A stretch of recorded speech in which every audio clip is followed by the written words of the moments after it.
V času nenehnih sprememb, družbenih nihanj in vedno večjih pritiskov lahko opazimo, da danes ni več dovolj samo znanje, položaj ali funkcija. Vedno bolj se kaže, kako pomembna je pravzaprav notranja stabilnost človeka, predvsem pa njegova sposobnost, da tudi v negotovosti ostane v stiku s sabo, s svojo integriteto, odgovornostjo in jasnostjo. Toda ali zares zrelost res pride samo z leti, izkušnjami in funkcijo? Ali pa se največkrat začne razvijati šele takrat, ko človek pride do točke, kjer stari odgovori preprosto ne delujejo več? Danes se bova z gospodom Marcelom Žmavčičem, upokojenim direktorjem podjetja Kremen, avtorjem knjige Skrivnosti in pasti trajnega uspeha ter predavateljem pogovarjala o tem, kaj pravzaprav pomeni zrelost voditeljstva. Gospod Marcel, lepo pozdravljeni, dobrodošli. Lep pozdrav tudi vam, gospa Mirela. Kaj je za vas zrelost voditeljstva in kdaj ste prvič začutili, da se je vaše voditeljstvo začelo spreminjati in morda postajati izraz zrelosti? Ja, mogoče je prvo pojasnilo neko razliko med vodenjem in voditeljstvom, ne? Ko govorimo o voditeljstvu, najprej pomislimo na neko vlogo, na funkcijo, torej na odgovornosti, ki z njo pridejo. Zrelost voditeljstva se pa začne šele takrat, ko človek ugotovi, da vloga sama po sebi praktično nič ne rešuje, ne? Tako da se začne v trenutku, ko voditelj odloži pričakovanja okolice, pa se opre na svoj notranji kompas, ko ne išče več potrditev, ampak resnico. Ne išče več moči, ki naj bi jo vloga dajala, ampak integriteto. Torej, ko sprejme, da so posledice njegovih odločitev del poti, ne pa nekaj, čemur bi se lahko izognil. Prav ta prihod iz vloge od človeka je trenutek, ko se voditeljstvo zares začne, ne? Ko glas vloge potihne in se praktično zasliši, lahko bi rekel, glas človeka. Tako da, tudi ko govorimo o vodenju, govorimo v neke vrste upravljanju procesov. Tega se da v bistvu naučiti iz knjige, iz učbenikov. Voditeljstva pa se ne moreš naučiti, ampak moraš v njem dozoreti. Tako da vodenje je vloga, neke vrste bi rekel lahko stroj, voditeljstvo je pa človek, ne? Tako da in takrat zrelost praktično voditelja ni trenutek, ko človek prevzame funkcijo, ampak trenutek, ko prevzame posledice. Ko neha reagirati iz nekega ega ali pa strahu ali pa potrebe po potrditvi, ampak začne delovati iz neke notranje jasnosti. Tako da lahko bi rekel, ključna misel tega je, da je vloga zunanja, zrelost pa notranja.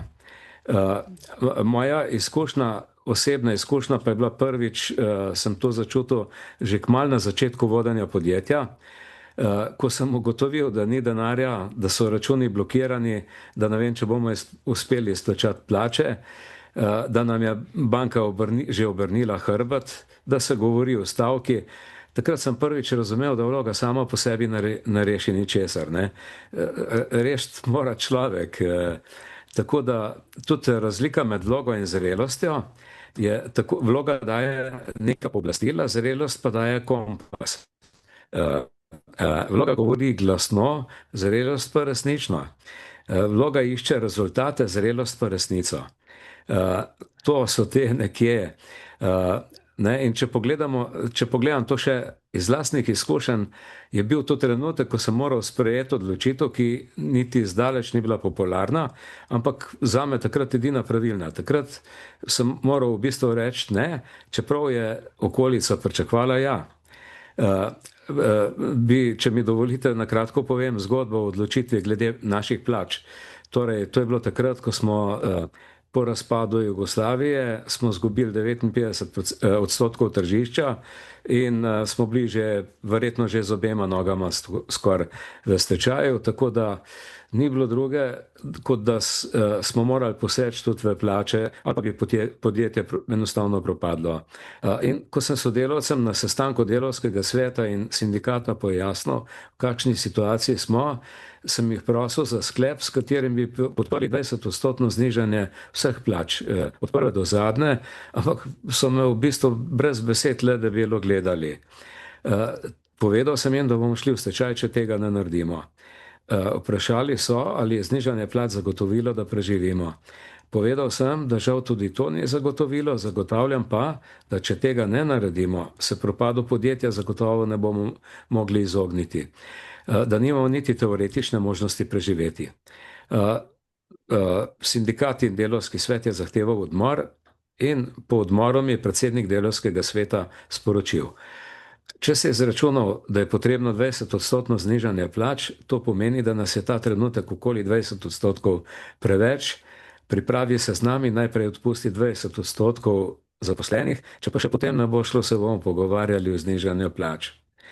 Tako da, ne vem, če si je lahko predstavljate, ampak z besedami sploh ne znamo opisati, kako me je to pretreslo, presenetilo, prizadelo in razočaralo. Vendar le so bili oni tisti, ki se bi morali zauzemati za vse zaposlene, da se jih ne odpušča in skušamo solidarno prebroditi krizo.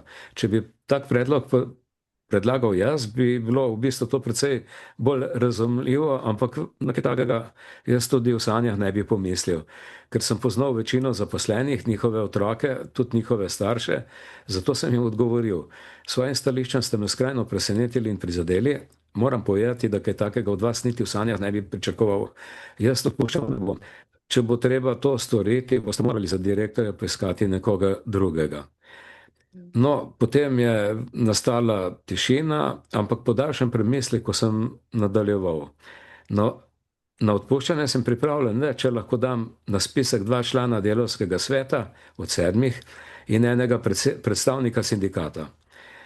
Potem pa so se začela izgovarjanja, da to ni možno, ker oni imajo imuniteto in tako naprej, v kar seveda nisem privolil, zato smo sestanek končali. To je bila v bistvu, si predstavljate verjetno, da ni bilo enostavno.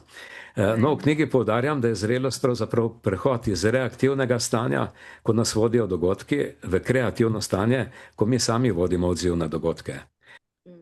Zdaj pa, če greva bolj podrobno pogledati te razlike, torej med vodjo in zrelim voditeljem, ne? Kje je pravzaprav ta meja med funkcijo in zavestjo? V bistvu se zrelost najpogosteje rodi v krizi, ne? Saj, ko gre vse dobro, v bistvu niti Ni smo vsi potrebe. smo v neki coni obdobja in niti ne želimo sprememb in tako naprej. No, medtem ko je kriza trenutek, ko odpadejo vsi okraski vloge, ne? Takrat ni več nikogar, ki bi ti povedal, kaj storiti. Ostane sam s sabo in tudi s posledicami, se zavedaš tega. Tako da zrelost se rodi, ko človek sprejme, da mora sam najti odgovor, ne? Tako da leto 1993 je bilo ogromno hrupa, kot sem omenil, še petanja po hodnikih v stavki, strah, pritiski upnikov. V krizi ego utihne, ker nima več česa hraniti. Takrat se rodi prostor za integriteto. Tako da v krizi se zgodi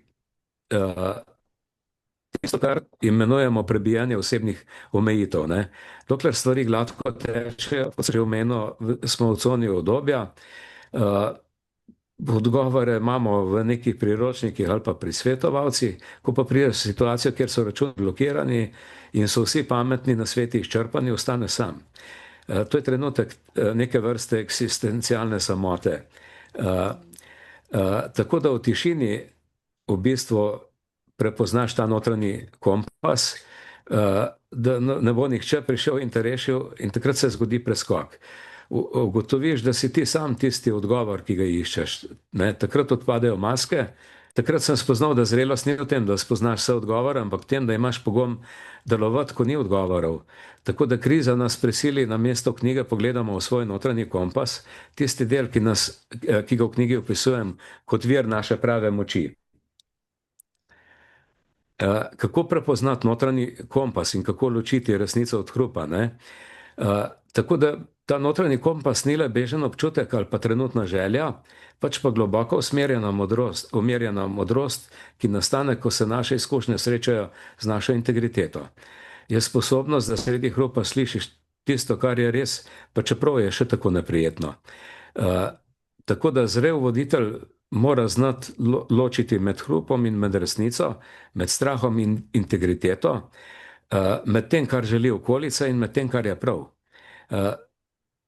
Svoj kompas sem praktično prepoznal takrat, ko sem se v teh težkih trenutkih vprašal, če bi bil jaz delavec v tej tovarni, kaj bi pričakoval od direktorja. Odgovor je bil iskrenost, ne? Ne obljub, ki jih ne moram izpolniti, ampak golo resnico. Resnica je vedno preprosta, pa mirna, hrup je pa zapleten in dramatičen. Ko najdeš tisti mirni del sebe, v katerem pišem poglavjih o osebni rasti, takrat veš, da drži smer, ne?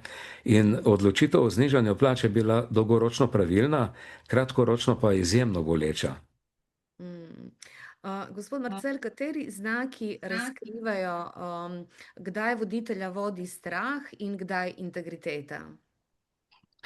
Ja, voditelja vodi strah, ko išče potrditve, pa želi ugajati, ne? In se izogiba konfliktom ter se boji posledic. To so tipični znaki, da te vodi strah. Voditelja, ki ga pa vodi integriteta, ga pa vodi takrat, ko stoji za odločitvijo, pa tudi, če je težka, kot sem že omenil. Ne išče nekega aplavza, odobravanja, ampak sprejme odgovornost. In govori resnico, ne glede na odziv, kakršenkoli pač bo. Če karikiram, strah išče nadzor nad drugimi, da bi se sam počutil varnega, ne? Integriteta pa išče nadzor nad lastnimi načeli, da bi drugi postali varni. Mislim, da je razumljivo, ne? Ja. Tako da, ko sem stal pred ljudmi leta 1993, nisem imel nadzora nad denarjem, ali nam ga bo banka posodila ali ne bo in tako naprej, sem pa imel nadzor nad svojo besedo in to je bila moja integriteta.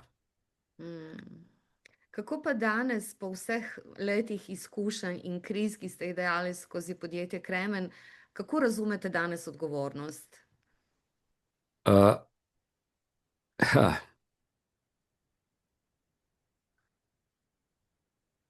Odgovornost, razumem, da odgovornost ni breme, ampak je v resnici neke vrste privilegij, kar pomeni, da imaš možnost vplivati. Zrel voditelj razume, da odgovornost ni nekaj, kar nosiš navzven, kot nekakšen okras, ampak nekaj, kar nosiš v sebi. Je trenutek, ko ugotoviš, da nisi žrtev okoliščin, ampak kreator rešitev.